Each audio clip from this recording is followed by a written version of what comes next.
guys, in last session we have started law of multiple proportion, yes or no? और उसका example भी देखा था शायद हम लोगों ने, एक्सप्लेनेशन भी देखा था। Law multiple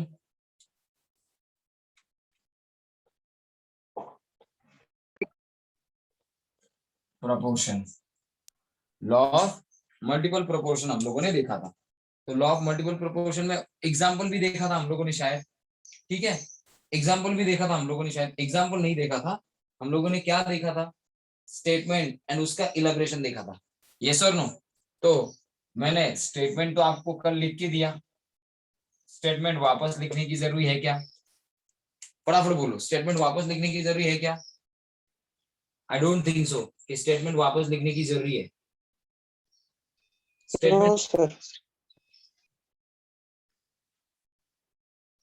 okay,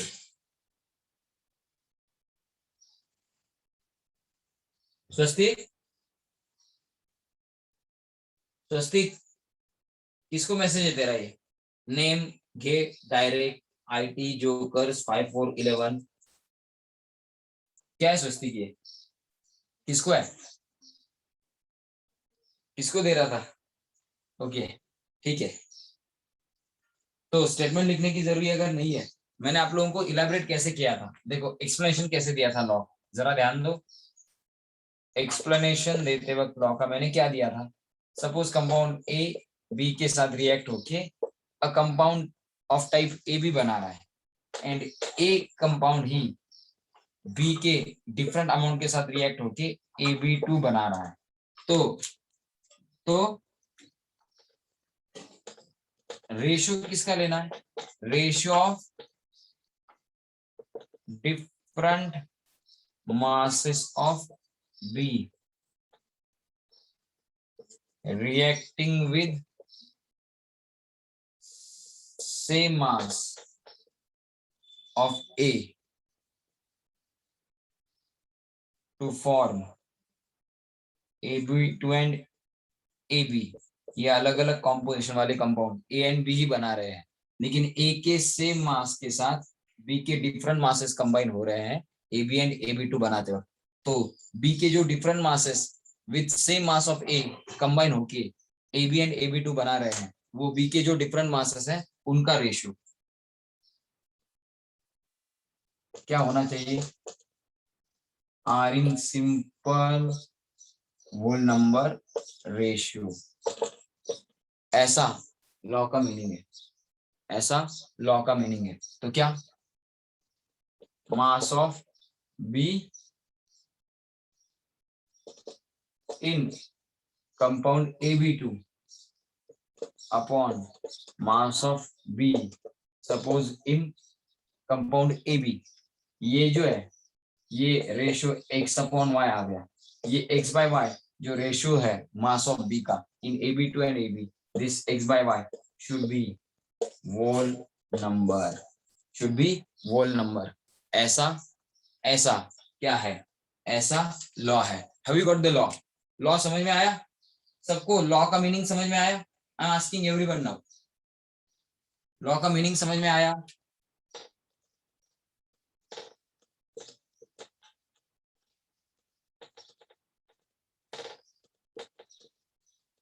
I am asking everyone, law का मीनिंग सबको समझ में आया? Yes sir.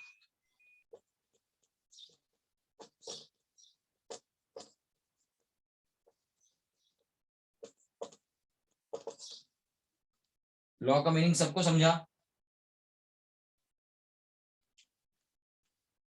वैभवी कुछ समझ में आया? सानिका कुछ समझा? सानिका, संस्कृति, कौस्तुभ, करण समझ में आया? शिवतेज, श्रेयस समझ में आया? वेदांत समझ में आया? तनय, करण समझ में आया? Yes sir. कुशल, गौरव समझ में आया? आदित्य, आदित्य समझ में आया? Yes sir. ओके, तो अब ये जो एक्सप्लेनेशन मैंने दिया है, इस एक्सप्लेनेशन के अकॉर्डिंग ही एग्जांपल देखना है हम लोग को। इस एक्सप्लेनेशन के अकॉर्डिंग ही एग्जाम्पल देखना है। तो जरा इसका स्क्रीनशॉट कर लो, मैं आपको एक्सप्लेनेशन के अकॉर्डिंग ही एग्जाम्पल देता हूँ, एंड देन लॉ प्रूव कर लेंगे और एक आध एग्जाम्पल इसका सॉल्व कर लेंगे। That will be enough for today. जो आगे का लॉ है रेसिप्रोकल प्रोपोर्शन या डायल्यूसाइड लॉ, तो सिंपल है। रेसिप्रोकल प्रोपोर्शन का एनसीईआरटी के बुक में है, मतलब वो वैलिड है किसके लिए, नीट एंड जेई वालों के लिए। कर लो स्क्रीनशॉट इसका, चलो फटाफट गाइस। हो गए सर।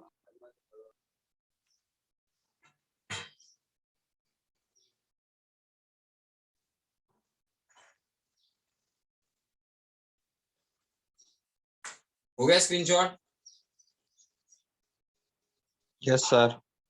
तो अब मुझे बताओ, अगर मेरे पास दो कंपाउंड, दो एलिमेंट्स है, if I am having sulphur and if I am having let's suppose oxygen, तो सल्फर ऑक्सीजन कंबाइन होके क्या क्या बना सकते हैं?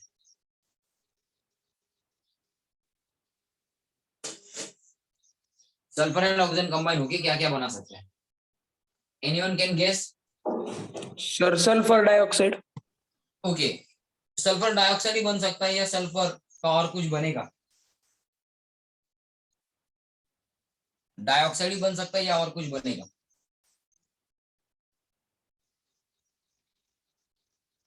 Sir sulphate. सल्फेट आयन कब बनेगा अगर कोई हो तो?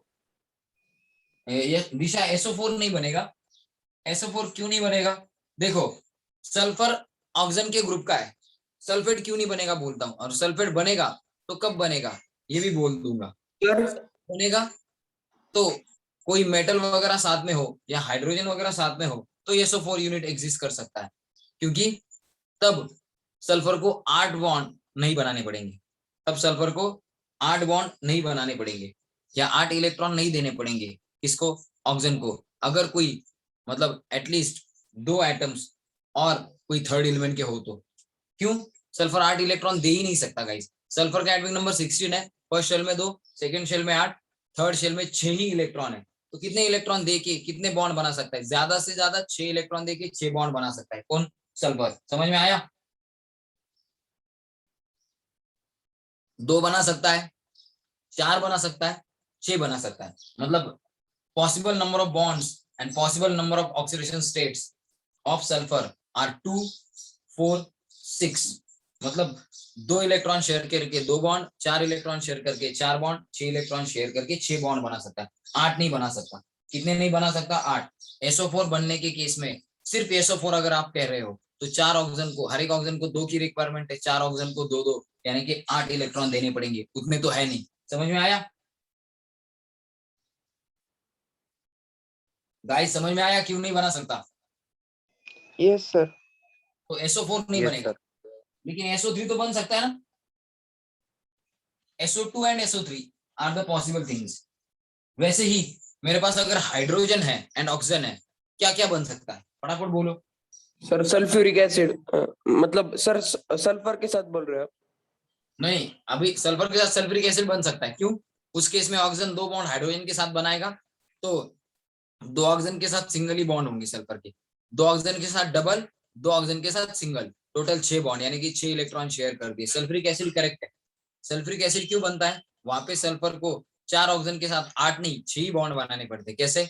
2 के साथ डबल, 2 के साथ सिंगल, तो 2 जो सिंगल बॉन्डेड ऑक्सीजन है सल्फर को, उनका आगे हाइड्रोजन के साथ सिंगल बॉन्ड होगा, तो उस केस में पॉसिबिलिटी है। नाउ आई एम आस्किंग कि हाइड्रोजन एंड ऑक्सीजन का क्या क्या बना सकते हैं? H2O। और ठीक है, चलो ये स्क्रीनशॉट हो गया ना, तो बता देता हूं गाइस। 2 एलिमेंट ऐसे होने चाहिए कि उनका अलग अलग प्रपोर्शन में कॉम्बिनेशन होके, उनका अलग अलग प्रपोर्शन में कॉम्बिनेशन होके 2 एलिमेंट्स ऐसे होने चाहिए जिनका अलग अलग प्रपोर्शन में कॉम्बिनेशन होके क्या बन जाए? 2 कंपाउंड बन जाए। उन्हीं सेम एलिमेंट से, उन्हीं सेम एलिमेंट से 2 कंपाउंड बन जाए। देखो एग्जाम्पल देखो जरा, ध्यान दो। What example I'm giving you? What example I'm giving you?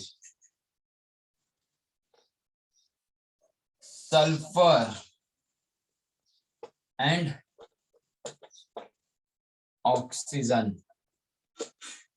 combines with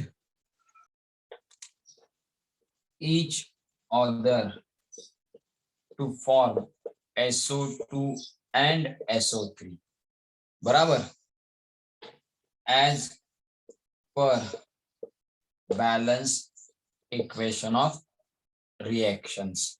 उनके reactions के balance equation क्या है?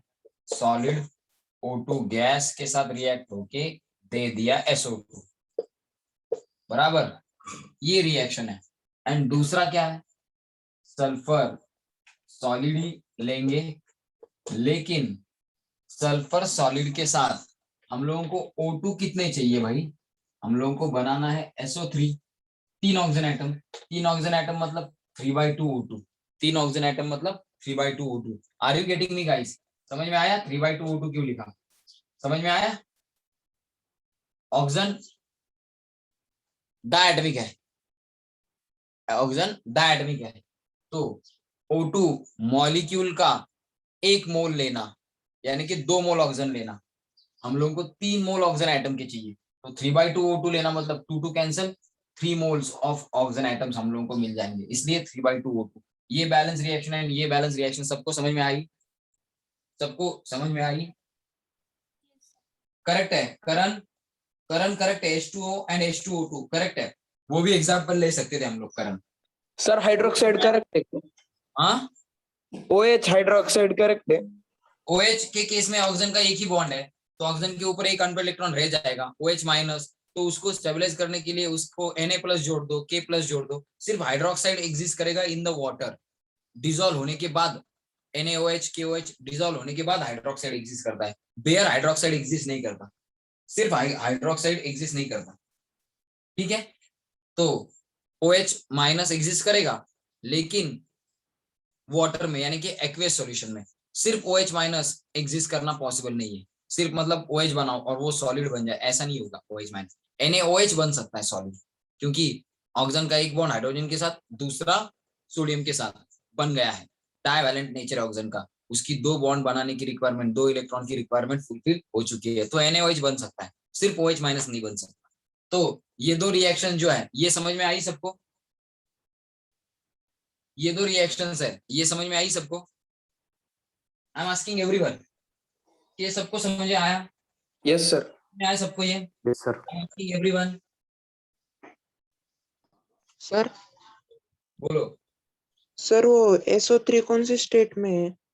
अभी सभी गैस ही होगा, SO2 एंड SO3 दोनों गैस में, दोनों Okay, गैस में। गैस लेना लिखना भूल गया, लेकिन दोनों गैस। सानिका समझा? संस्कृति वैभवी, सानिका संस्कृति वैभवी, दिशा, ये समझ में आया? ये यस सर। ये जो लिखा है क्या, ये बैलेंस रिएक्शंस, ये बैलेंसिंग ऑफ केमिकल रिएक्शन ही है।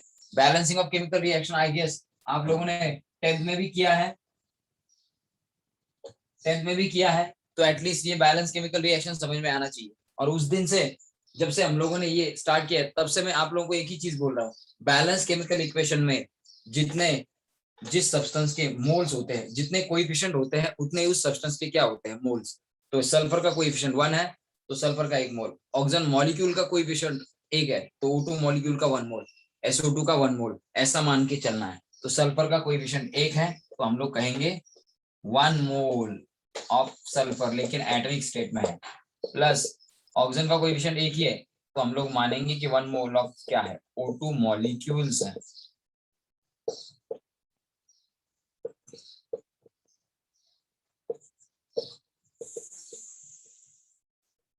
One mole of SO2 molecule है। हम लोगों को क्या बना इससे कोई लेना देना नहीं, क्योंकि इसके अमाउंट के बारे में कोई बात ही नहीं की है। किसने? लॉ ने। इन दोनों के रिएक्शन एंड इन दोनों के अमाउंट्स के बारे में ही बात कर रहा है। अब इसको देखो, यहाँ पे भी 1 मोल ऑफ सल्फर ही है। कोएफिशिएंट O2 का कितना है? O2 का कोएफिशिएंट बोलो कितना है? What is the coefficient of O2 guys?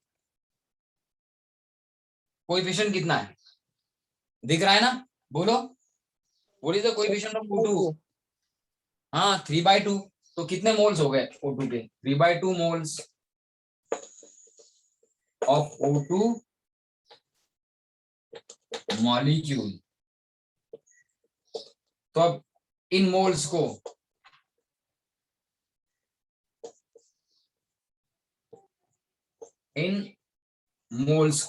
किसमें कन्वर्ट करेंगे? इन मोल्स को किसमें कन्वर्ट करेंगे? इन मोल्स को कन्वर्ट करेंगे किसमें? इन मोल्स को कन्वर्ट करेंगे मास में। कैसे करते हैं? हम लोगों ने किया है, जिसका मोल हो वो एटॉमिक स्टेट में हो तो उसकी जितने मोल्स है उसको एटॉमिक वेट से मल्टीप्लाई करो। जिसका मोल हो मॉलिक्यूल के फॉर्म में हो तो उसके जितने मोल्स है उसको मॉलिक्यूलर वेट से मल्टीप्लाई करो। तो इस 1 मोल को सल्फर के एटॉमिक वेट से मल्टीप्लाई करना पड़ेगा, atomic weight of sulphur, plus इसके 1 मोल को क्या करना पड़ेगा? मॉलिक्यूलर वेट ऑफ O2 से मल्टीप्लाई करना पड़ेगा। तो अब बोलो सल्फर का एटॉमिक वेट कितना है? 32। तो 1 मोल इंटू 32 प्लस इसका 1 मोल, यानी कि O2 का मॉलिक्यूलर वेट कितना है? एटॉमिक वेट 16 है, मॉलिक्यूलर वेट निकालते वक्त क्या करना पड़ेगा? एटॉमिक वेट के डबल लेना पड़ेगा, तो 16 इंटू 2 ऐसा करना पड़ेगा। तो यानी कि 32 ही आएगा। तो इसको इधर एक्सटेंड करके लिखता हूं, 32 gram of sulphur plus 32 gram of O2, इनसे मिल रहा है ये 1 मोल SO2। तो इसका इधर जगह नहीं है तो इधर लिख दिया मैंने। सेम थिंग यहां पे करो ना, 1 mole into atomic weight of sulphur plus 1 mole into molecular weight of O2। 1 मोल है क्या? कितने? 3/2 मोल्स है ना, तो 3/2 टाइम्स लेना पड़ेगा मॉलिक्यूलर वेट। तो 1 मोल ऑफ सल्फर कितना होता है? 1 मोल को उसके एटॉमिक वेट से मल्टीप्लाई करो, यानी कि 1 मोल इंटू 32 ग्राम पर मोल। मोल मोल कैंसिल हो गया, आंसर ग्राम में ही आने वाला है, प्लस 3/2 इंटू O2 का मॉलिक्यूलर वेट कितना है? 16 इंटू 2 ग्राम पर मोल। मोल मोल कैंसिल होने वाला है, इधर मिला 1 मोल। इसकी क्वांटिटी के बारे में हम लोगों को लेना देना नहीं है, तो यहाँ पे आंसर क्या आएगा इसकी क्वांटिटी का? 32 ग्राम sulphur plus 3/2 into 16 into 2, 2 2s will get cancel. Answer क्या आएगा रे? 3 इंटू 16 कितना आएगा? 48। कितना? 48 ग्राम O2। तो अब ये अमाउंट्स मिल गई है, सबको पता चल गया कैसे कन्वर्ट किया? समझाता हूं वापस, सब ध्यान से देखो। सल्फर का कोएफिशिएंट 1 था, O2 का भी कोएफिशिएंट 1 है, मतलब मान लिया 1 मोल ऑफ सल्फर है and 1 mole of O2 molecules है, जितने जिसके कोएफिशिएंट उतने उसके मोल्स मान लिए। सल्फर के 1 मोल को मास में कन्वर्ट कैसे किया? जिस सब्सटेंस का मोल आपके पास होता है वो अगर एटॉमिक फॉर्म में हो तो उसके मोल्स को उसके एटॉमिक वेट से मल्टीप्लाई करो। जिस सब्सटेंस का मोल आपके पास है वो मॉलिक्यूल के फॉर्म में हो तो उसके मोल को मॉलिक्यूलर वेट से मल्टीप्लाई करो। सल्फर के 1 मोल को एटॉमिक वेट से मल्टीप्लाई करके, ऑक्सीजन के 1 मोल को मॉलिक्यूलर वेट से मल्टीप्लाई करके इस सल्फर के 1 मोल को मास में कन्वर्ट किया, आ गया 32। O2 के 1 मोल को भी मास में कन्वर्ट किया मॉलिक्यूलर वेट से मल्टीप्लाई करके, 1 mole into 16 into 2, molecular weight atomic weight के डबल है, तो 32 ग्राम पर मोल। मोल मोल कैंसिल, 32 ग्राम ही O2 आ गया। तो SO2 बनते वक्त 32 gram of sulphur combines with 32 gram of O2। Similarly SO3 बनते वक्त ये जो रिएक्शन हो रही है, इस रिएक्शन में सल्फर का कोएफिशिएंट 1 है, तो 1 मोल ऑफ सल्फर है, 3/2 O2 यानी कि 3/2 मोल से किसके? O2 मॉलिक्यूल के। इस मोल को सल्फर के उसके एटॉमिक वेट से मल्टीप्लाई करके मास में कन्वर्ट किया। 3/2 मोल्स ऑफ O2 है, उनको भी O2 मॉलिक्यूल के फॉर्म में, इसलिए इन मोल्स को 3/2 मोल्स को मॉलिक्यूलर वेट ऑफ O2 से मल्टीप्लाई करके इसको भी वेट में कन्वर्ट किया SO3 बनते वक्त। तो SO3 बनते वक्त हम लोगों को क्या दिखा? सल्फर का 32 ग्राम 48 ग्राम ऑफ O2 के साथ रिएक्ट होके 1 मोल ऑफ SO3 दे रहा है। ये अमाउंट है सल्फर एंड ऑक्सीजन की वाइल फॉर्मिंग SO3, ये अमाउंट है सल्फर एंड ऑक्सीजन की वाइल फॉर्मिंग SO2। तो SO2 बनते वक्त सल्फर एंड ऑक्सीजन की अमाउंट, SO3 बनते वक्त सल्फर एंड ऑक्सीजन की अमाउंट, दोनों अमाउंट्स, दोनों केस में सल्फर एंड ऑक्सीजन की amount to form SO2 and to form SO3 हम लोगों को मिल गई है। समझ में आया? समझ में आया सबको? Guys did you get this? सबको समझा? वैभवी समझ में आया? वैभवी समझा? सानिका, संस्कृति, आदित्य, आर्य समझा? यस तो सर। समझा? सानिका समझ में आया? सानिका, सानिका समझ नहीं करे? आर्य समझ नहीं का? गौरव, कौस्तुभ, मोहित, करण, तनय, कुशल समझ में आया? सर। Yes sir. तो आप लोगों को अमाउंट्स कौन सी मिली? सल्फर एंड ऑक्सीजन की ही अमाउंट्स मिल गई। किसके लिए? SO2 formation, sulphur and oxygen के अमाउंट SO3 फॉर्मेशन के वक्त, SO2 फॉर्मेशन के वक्त। Have you guys got this? समझा क्या? तो स्क्रीनशॉट कर लो जरा। ये अमाउंट्स कहां से आई ये मैंने दिखा दिया, आपके बुक में डायरेक्ट दिया है, आपके बुक में डायरेक्ट दिया है, एनसीईआरटी के भी एंड स्टेट बोर्ड के भी। हम लोगों ने बैलेंस रिएक्शन लिख के S&O2 इनके कितने मोल्स है, उन मोल्स को बैलेंस रिएक्शन में जितने कोएफिशिएंट है उतने मोल्स लेके उन मोल्स को मास में कन्वर्ट किया। तो ये मेथड मोर इजी है क्योंकि यहाँ पे अमाउंट डायरेक्टली मगअप करने की जरूरत नहीं है। ये कैसा है? अमाउंट आपको मगअप करने की जरूरत नहीं है। अमाउंट सीक्वेंशियली आपको मोल से मॉलिक्यूलर वेट या मोल से एटॉमिक वेट को मल्टीप्लाई करके आप लोग उन मोल्स को बैलेंस रिएक्शन में जो रिएक्टेंट्स है उनके मोल्स को मास में कन्वर्ट कर सकते हो। तो ये बेटर मेथड है, थोड़ा टाइम लगता है लेकिन ये बेटर मेथड है। क्यों बेटर क्यों है? क्योंकि हम लोगों को मगअप नहीं करना पड़ता। चलो स्क्रीनशॉट करो। हो गया स्क्रीनशॉट? हो गया स्क्रीनशॉट? सब कर लो। अब आगे का पार्ट तो एकदम ईजी है, सब कर लो स्क्रीनशॉट। हो गया सर। हो गया? तो जरा ध्यान दो, आगे का एकदम इजी पार्ट है, एकदम easy.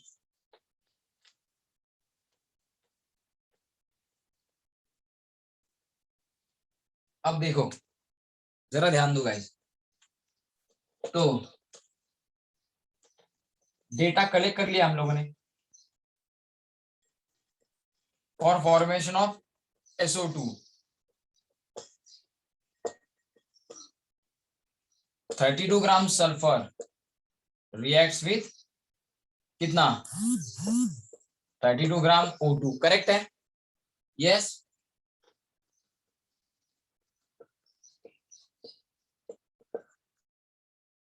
For formation of SO3 32 gram sulphur, 32 ग्राम ही है सल्फर, रिएक्ट्स विथ कितना?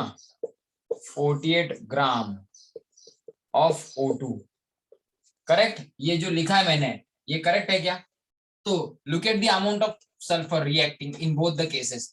दोनों एलिमेंट सेम ही है, दोनों केस में सल्फर ऑक्सीजन ही रिएक्ट हो रहे हैं। दोनों केस में सल्फर की जितनी अमाउंट ऑक्सीजन के डिफरेंट अमाउंट के साथ रिएक्ट हो रही है। दोनों केसेस में सल्फर की रिएक्ट होने वाली अमाउंट सेम है कि डिफरेंट? दोनों केसेस में सल्फर की रिएक्ट होने वाली अमाउंट सेम है कि डिफरेंट? सेम। यस और नो? सेम। सेम है ना? तो अब क्या लिख सकता हूं? सल्फर के सेम अमाउंट के साथ रिएक्ट होने वाली ऑक्सीजन की अमाउंट्स, सल्फर के सेम अमाउंट के साथ रिएक्ट होने वाली ऑक्सीजन की अमाउंट्स का रेशियो, सल्फर के सेम अमाउंट के साथ रिएक्ट होने वाली ऑक्सीजन की अमाउंट का ratio while forming SO3 and SO2। ये रेशियो अगर ले लिया तो ये होल नंबर आता है कि नहीं देखना है।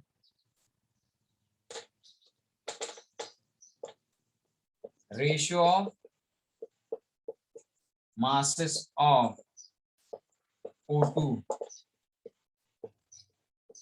reacting with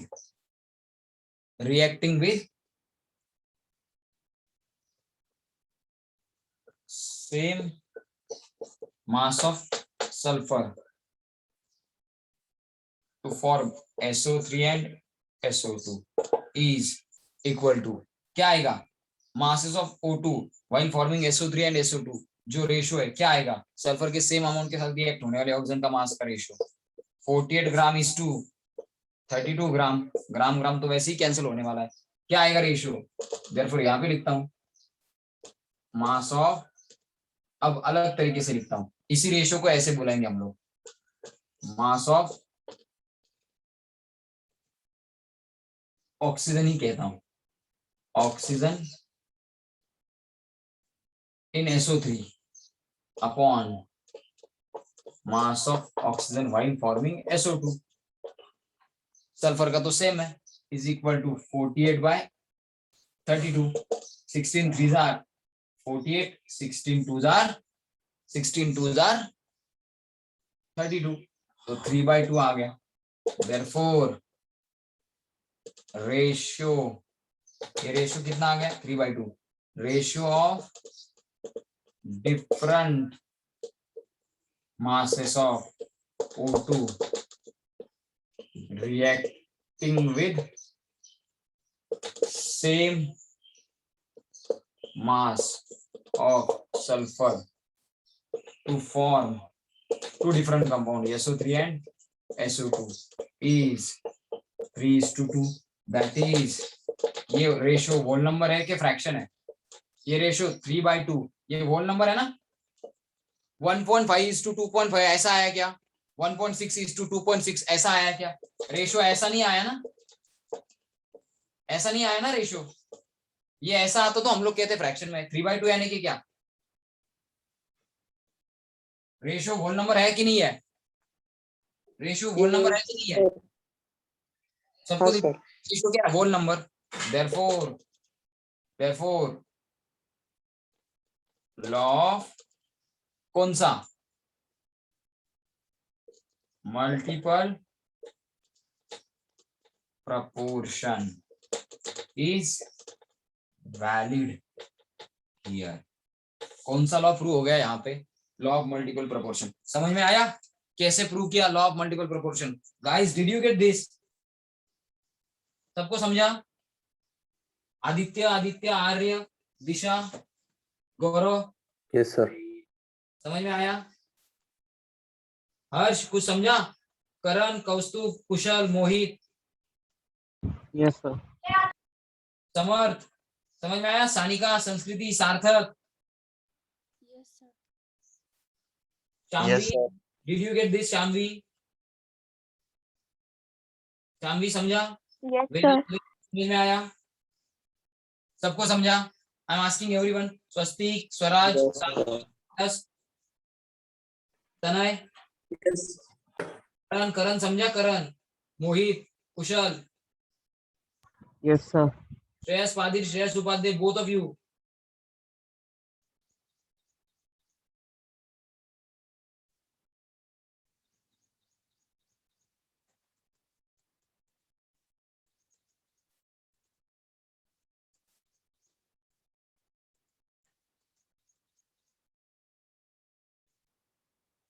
ठीक है, तो स्क्रीनशॉट कर सकते हो अभी आप लोग. You can do, take the screenshot. Hope so सबको समझ में आया है. आई एम होपिंग सो कि सबको समझ में आया है. संस्कृत को भी समझ में आया, सानिका को भी समझा, शाम्वी को भी समझा, सार्थक को भी समझा, वेदांत वैभवी को भी समझ में आया, दिशा को भी समझ में आया. आई एम होपिंग सो. हाँ हो गया स्क्रीनशॉट. तो एक एग्जांपल इस लॉ से रिलेटेड ले लेते हैं. एक एग्जांपल इससे रिलेटेड ले लेते हैं. दू क्या? एक एग्जांपल दू. Are you ready? Yes sir. एक एग्जांपल देके लॉ को वाइंड अप करते हैं ना. एक एग्जांपल दू क्या? Are you ready? शायद आज नींद नहीं हुई है लोगों की. अरे are you there? Yes sir. Yes sir. सच में हो क्या? सच में? ये कोई दूसरा ही आवाज दे रहा है? किसने? अपने घर वालों को तो नहीं बिठाया ना, छोटे भाई वगैरह को? हाँ जा रहे तू बैठ आज के लिए, मैं सोता हूँ, ऐसा नहीं किया ना? स्वस्तिक तू ही है ना? नहीं सर, मैं नहीं हूँ. कौन है फिर? देखो रे जरा. गाइस आप ही हो ना? आया ना, बोलो रे. मुझे नहीं लग रहा है, सो रहे लग रहा है. एक हाँ, एग्जांपल लेना है. जब तक सब लोग यस नहीं कहेंगे तब तक एग्जांपल नहीं लेंगे भाई. क्यों? एग्जांपल ले ले. Yes sir. Yes sir. Yes sir. Yes sir. Yes sir. है क्या सब? सानिका तो दिख ही नहीं रही है. सानिका किधर गई? ढूंढो सानिका को. है क्या सानिका? है लगता है. वैभवी है क्या? वैभवी तो बात ही नहीं करती है. दिशा है क्या? दिशा, दिशा आर यू देयर? ओके. और इस श्रेयस, दोनों श्रेयस को ढूंढ रहे, किधर गए? आज लग रहा है मूड नहीं है दोनों श्रेयस का। क्लाउडी है ना, सिचुएशन भी क्लाउडी है, एटमॉस्फेयर भी क्लाउडी है, तो ये दोनों लगता है नींद में ही है। अरे है क्या दोनों यहाँ पे? नहीं सर। नहीं है, किधर है? ओके, तेरा दोस्त है क्या? वेदांत देख रहे? वेदांत को देखो, ढूंढ के हाँ लाओ है उसको। सर शायद। शायद है, यस सर। है क्या? हाँ सर। अरे तो श्रेयस रडतो रे, तू येत जा रेग्युलर बाबा. हो हो. हो म्हणतोय. श्रेयस रडू नको, तू येईल रे रेग्युलर. ठीक है सर। ओके चलो, लॉ एकदम इजी है, तो लॉ का एग्जाम्पल भी सिंपलेस्ट है. कैसे सिंपलेस्ट? देखो, आपको अंदाजा आ जाएगा कि इसी लॉ से रिलेटेड है. जब भी वो आपको क्वेश्चन पूछते हैं किसी भी लॉ से related, they do provide you your data. आपको डेटा प्रोवाइड करते हैं, बताते नहीं है कौन सा लॉ है, आपको पूछते हैं कि इस डेटा के अकॉर्डिंग कौन सा लॉ वैलिड होगा, इस डेटा के अकॉर्डिंग कौन सा लॉ वैलिड होगा, ऐसा वो आपको पूछते हैं. डेटा देखते ही समझ में आना चाहिए. जैसे क्या हुआ, दो सैंपल दिए, दो आपको सैंपल दिए, प्योर सैंपल दिए, जो सेम कंपाउंड के सैंपल है, समझ लेना कि कांस्टेंट कंपोजिशन का लॉ है, कांस्टेंट कंपोजिशन का लॉ है. दो क्या दे दिए, सैंपल दिए, लेकिन दो सैंपल सेम एलिमेंट के अलग अलग कंपाउंड हो, सेम एलिमेंट के अलग अलग कंपाउंड, जैसे कि SO2 and SO3. SO2 and SO3 दोनों सल्फर एंड ऑक्सीजन से ही बने हैं, लेकिन SO2 बनते वक्त सल्फर एंड ऑक्सीजन का प्रोपोर्शन अलग है, SO3 बनते वक्त सल्फर एंड ऑक्सीजन का प्रोपोर्शन अलग है. इसका मतलब सेम एलिमेंट के दो अलग अलग कंपाउंड दिए हैं, समझ लेना है मल्टीपल प्रोपोर्शन है, समझ लेना है मल्टीपल प्रोपोर्शन है. Are you guys getting me? कुछ समझ में आ रहा है? तो लॉ का डेटा देखते ही समझ में आना चाहिए, लेकिन सिर्फ समझ में आना इंपॉर्टेंट नहीं है, आपको वो प्रूव करना होता है डेटा से. जैसे हम लोगों ने अभी प्रूव किया कि रेशियो ऑक्सीजन के डिफरेंट मासेस का while forming SO2 and while forming SO3, oxygen के दो डिफरेंट अलग अलग मासेस का, दो अलग अलग कंपाउंड सल्फर के सेम मास के साथ बनाते वक्त ऑक्सीजन के मासेस का रेशियो होल नंबर आ रहा है, इसलिए law of multiple proportion valid है. ये हम लोगों ने प्रूव करके दिखाया लिख के, बराबर. ऐसा आपको करना होता है सब्जेक्टिव प्रॉब्लम्स में. ऑब्जेक्टिव की कोई बात नहीं, डेटा सिर्फ देख के ही, टैली करके ही आप लोग आंसर बता सकते हो with in fraction of second. ठीक है, तो चलो एक एग्जांपल ले लेते हैं. एग्जांपल देखो, एग्जांपल देखो. इस लॉ के लिए एग्जांपल 1 क्या लिखता हूं एग्जांपल में, जरा ध्यान दो. An element forms two oxide, an element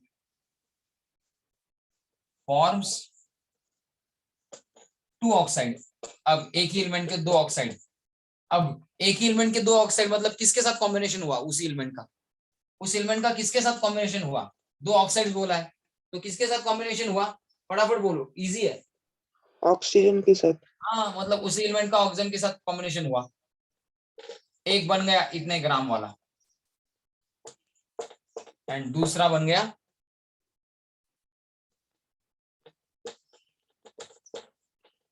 2.250 ग्राम वाला. दो ऑक्साइड बन गए, मतलब उसी एलिमेंट के दो ऑक्साइड इन मासेस वाले बन गए, मतलब वो एलिमेंट भी सेम है, उसका ऑक्सीजन के अलग अलग मासेस के साथ कॉम्बिनेशन हुआ है. मतलब यहाँ पे कौन सा लॉ है, मतलब यहाँ पे कौन सा लॉ है, कौन बताएगा? उसी एलिमेंट के दो ऑक्साइड, मतलब उसी एलिमेंट के दो अलग अलग अमाउंट्स ऑफ ऑक्सीजन के साथ कॉम्बिनेशन है, इसलिए दो अलग अलग ऑक्साइड बने. अब बताओ कौन सा लॉ है? इजी है, प्रेडिक्ट करना, सिर्फ प्रेडिक्ट करना है, बाकी बाद में मैं करके ही दूंगा. अरे कौन सा लॉ है?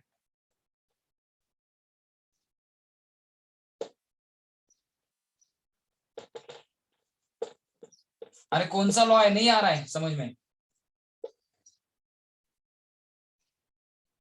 करेक्ट है दिशा, बाकियों से पूछ, बाकियों को नहीं समझ में आया?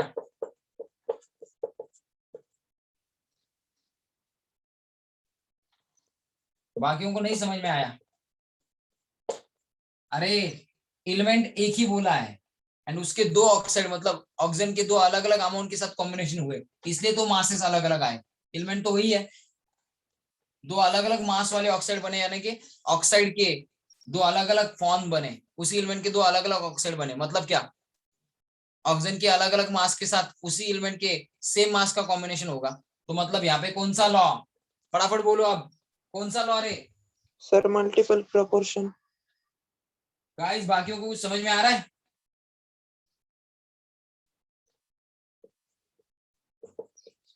नहीं समझा है? अरे शामवी, कुछ समझ में आया? Yes sir. कौन सा लॉ है? वही समझ में आया? संस्कृति समझ में आया? कौस्तुभ, कुशल समझ में आया? Yes sir. Yes sir. कौन सा लॉ है फिर यहाँ पे? कौन सा लॉ है? श्रेयस कौन सा लॉ है? बोध श्रेयस कौन सा लॉ है रे? करण, तनय कौन सा लॉ है? हर्ष कौन सा लॉ है? फटाफट बोलो, which law is there? Simple है, एक ही एलिमेंट, उसके ऑक्सीजन के दो अलग अलग अमाउंट के साथ कॉम्बिनेशन होके दो अलग अलग ऑक्साइड बने, विच लॉ इज देयर? कोई भी बता सकता है। Sir. Aditya, multiple proportions. Multiple okay. Shivtej समझ में आया कुछ? आर्य कुछ समझ में आया? गौरव, गाइस अरे सिंपल है, कौन सा लॉ अभी देखा है, इतना टाइम क्यों लग रहा है? वही दिखा था, a plus B gives ab and a plus 2b gives ab2। कौन सा लॉ है बताओ फटाफट? लॉ ऑफ मल्टीपल प्रोपोर्शन है कि दूसरा कोई है? ये समझने में किसी भी ज्योतिष की जरूरी नहीं है भाई, फटाफट बोलो कौन सा law? Law of multiple proportion ही है। लेकिन आपको वो प्रूव करना है। कैसे प्रूव करोगे? गिवन डेटा पहले ऑर्गेनाइज कर लो। क्या क्या गिवन है बोलो? मास ऑफ फर्स्ट ऑक्साइड कितना है? 2.9 ग्राम। दूसरा क्या है? मास ऑफ सेकेंड वाला ऑक्साइड कितना है?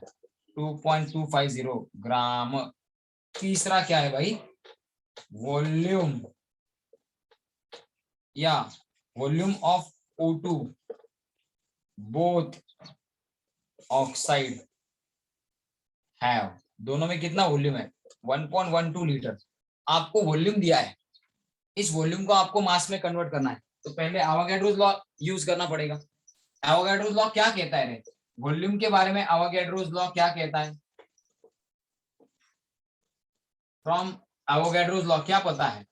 22.4 लीटर ऑफ O2 अगर हो एसटीपी को, एट एसटीपी, तो 22.4 लीटर ऑफ O2 यानी कि उस गैस का 1 mole, 22.4 litre of gas at STP यानी कि 1 मोल ऑफ दैट गैस, यानी कि molecular weight of that gas in gram, इतनी अमाउंट।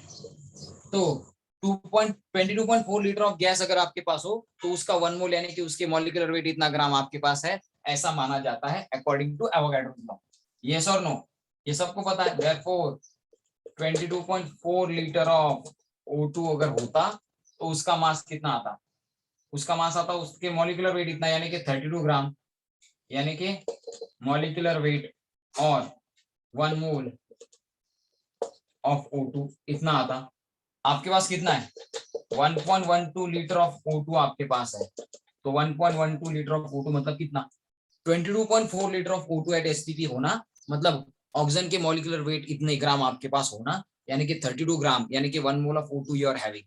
सो 22.4 लीटर ऑफ किसी भी गैस का हो, कितना लीटर? 22.4 लीटर एट एसटीपी, तो उस गैस के मॉलिक्यूलर वेट इतना ग्राम आपके पास होता है, मतलब 1 मोल ऑफ दैट गैस आपके पास होता है। तो 22.4 लीटर ऑफ O2 आपके पास है, मतलब 32 ग्राम O2 आपके पास है, तो 1.12 लीटर ऑफ O2 यानी कि कितना? क्रॉस मल्टीप्लिकेशन कर लो। therefore 1.12 litre of O2 is equal to कितना आएगा?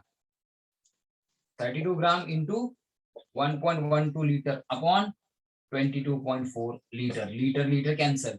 यहां तक समझ में आया सबको? ये स्टैंडर्ड रिलेशन क्यों यूज किया? I want to convert 1.12 litre of O2 into gram. मुझे ग्राम में कन्वर्ट करना है, ऑक्सीजन का मास चाहिए मुझे तो लीटर में दिया है, तो मुझे ऑक्सीजन का मास चाहिए, इसलिए मैंने ये स्टैंडर्ड रिलेशन यूज किया। कौन सा? किसी भी गैस का एसटीपी को 22.4 लीटर अगर वॉल्यूम होता है, इतना वॉल्यूम किसी भी गैस का एसपीपी को होना मतलब उस गैस का 1 मोल यानी कि उस गैस के मॉलिक्यूलर वेट इतना ग्राम होना।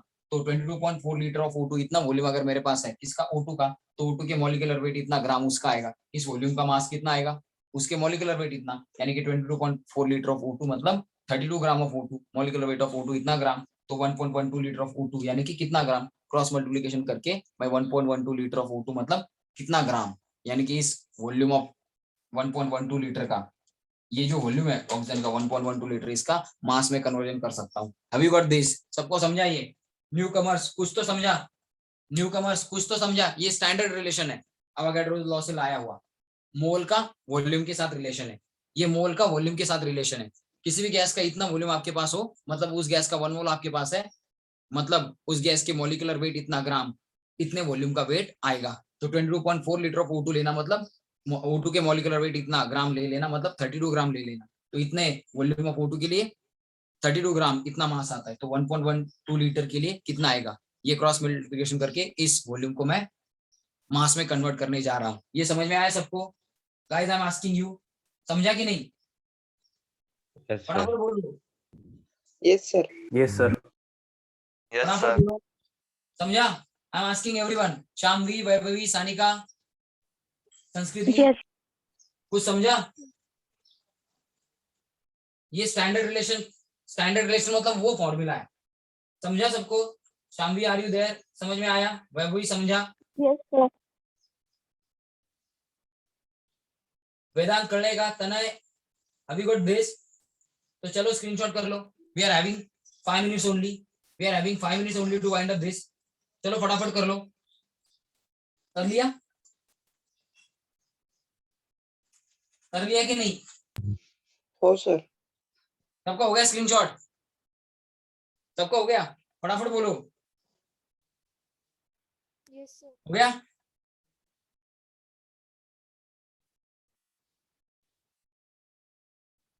अरे स्क्रीनशॉट हुआ? होगा सर।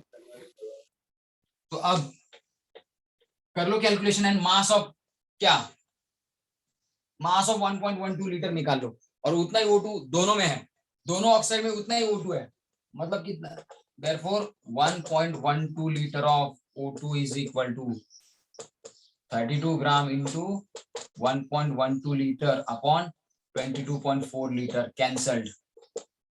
कितना आएगा? 1.12 को कैसे करता हूँ देखो, 32 into 11.2 into 10 to the power -1, decimal point right को शिफ्ट किया तो 10 के -1 पावर से मल्टीप्लाई करना पड़ेगा अपॉन 22.4, ये इनका रेशियो आता है 1/2, तो 32 upon 2 into 10 to the power -1 यानी कि 16 इंटू 10 टू द पावर -1 यानी कि आ गया 1.6 ग्राम ऑफ ऑक्सीजन। इतना ऑक्सीजन यानी कि 1.12 लीटर ऑफ O2 यानी कि 1.6 gram oxygen. Therefore each oxide has 1.12 litre of oxygen means 1.6 gram of oxygen. तो ऑक्सीजन का मास मिल गया, टोटल मेटल ऑक्साइड का मास है, तो मेटल ऑक्साइड के मास में से क्या, मेटल ऑक्साइड के मास में से दोनों में क्या ऑक्सीजन का मास सेम है ना, तो ऑक्सीजन का मास फिक्स है, तो मेटल ऑक्साइड दोनों सेम मेटल के ऑक्साइड है जिसमें ऑक्सीजन का मास फिक्स है, तो मेटल के अलग अलग मासेस होते होंगे, तो मेटल के अलग अलग मासेस निकालेंगे। Therefore weight of element in first oxide क्या आएगा, weight of first metal oxide, weight of first metal oxide को फर्स्ट मेटल ऑक्साइड के वेट में से वेट ऑफ ऑक्सीजन सब्ट्रैक्ट कर देंगे। ऑक्सीजन का वेट फर्स्ट मेटल ऑक्साइड के टोटल मास में से सब्ट्रैक्ट कर दिया, यानी कि 2.9 में से 1.6 सब्ट्रैक्ट कर दिया, कितना आ गया 1.300 ग्राम। ये हो गया एलिमेंट का मास, जिस एलिमेंट का ऑक्साइड है उसका मास, फर्स्ट ऑक्साइड जिसका है फर्स्ट ऑक्साइड में एलिमेंट का मास आ गया। ऐसे ही सेकेंड ऑक्साइड के लिए करते हैं, weight of element in second oxide क्या आएगा? Weight of second oxide, metal मत कहो, second oxide minus weight of oxygen. Second oxide का जो टोटल वेट है उसमें से ऑक्सीजन का वेट सब्ट्रैक्ट कर देते हैं, कितना आएगा? कितना दिया है? 2.250 माइनस इसका तो वेट फिक्स है ऑक्सीजन का, कितना आएगा? 2.250 में से 1.6 सब्ट्रैक्ट कर दिया 660 तो 2.2 आता 65, मतलब 0.650 ग्राम आएगा। यस और नो? तो सेकेंड ऑक्साइड में जिस एलिमेंट का ऑक्साइड है उस एलिमेंट का वेट कितना आ गया? 0.65। फर्स्ट में आ गया 1.3, दूसरे में आ गया 0.65। ऑक्सीजन का वेट तो 1.6 फिक्स है ना? यस और नो? समझ में आया ये मैंने क्या किया? गाइस समझ में आया? यस और no? Did you guys get this? सबको समझा कि नहीं? जाह्नवी, संस्कृति, सानिका, वैभवी, समझ में आया कि नहीं आया? Yes, sir. तो अब ऑक्सीजन के सेम मास के साथ अलग अलग masses of element are getting combined ना? ऑक्सीजन के सेम मास के साथ अलग अलग मासेस ऑफ क्या? डिफरेंट मासेस ऑफ क्या? Element are getting combined. तो ये जो अलग अलग मासेस है उस एलिमेंट के सेम मास ऑफ ऑक्सीजन के साथ कंबाइन होने वाले ये एलिमेंट के अलग अलग ऑक्साइड, इनका रेशियो कितना आता है? देखो इनका रेशियो कितना आता है, देखो जरा। Who has left? Who are those three जिन्होंने बीच में ही लेफ्ट कर दिया?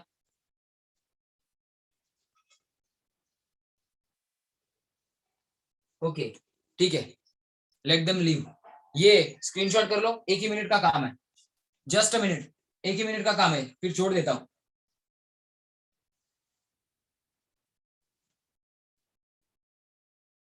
एक ही मिनट का काम है। हो गया सर। हो गया? ओके, जरा ध्यान दो।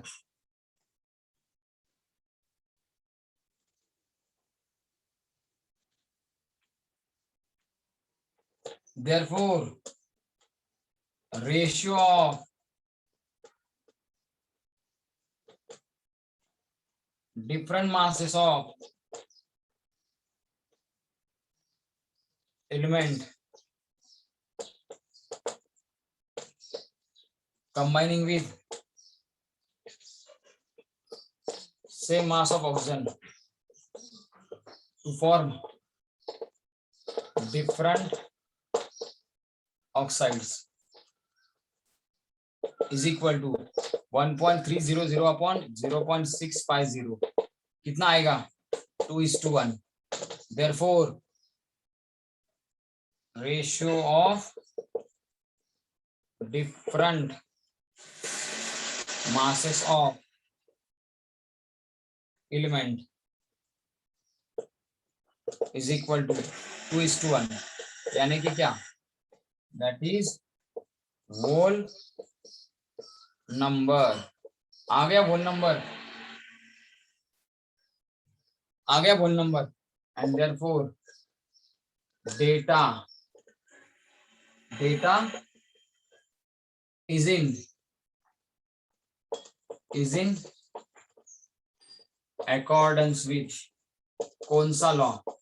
Law of multiple proportion. Data किसके अकॉर्डेंस में है? लॉ ऑफ मल्टीपल प्रोपोर्शन के अकॉर्डेंस में है। अभी गाइस गॉट दिस? समझ में आया सबको? अभी गाइस गॉट दिस? Yes, सबको sir. समझ में आया? सबको समझ में आया? यस, सबको समझा ये? Yes sir. Yes, sir. कर लो स्क्रीनशॉट, दिस इज इनफ। कर लो screenshot guys, this is enough for today. Hope so आपको ये लॉ समझ में आया होगा। कर लो स्क्रीनशॉट फटाफट, कर लो स्क्रीनशॉट फटाफट, and this is enough for today. कल लास्ट लॉ होगा, ठीक है? कल लास्ट लॉ होगा। चलो bye everyone. Bye, sir. Yes bye, thank you sir, bye sir. Bye bye.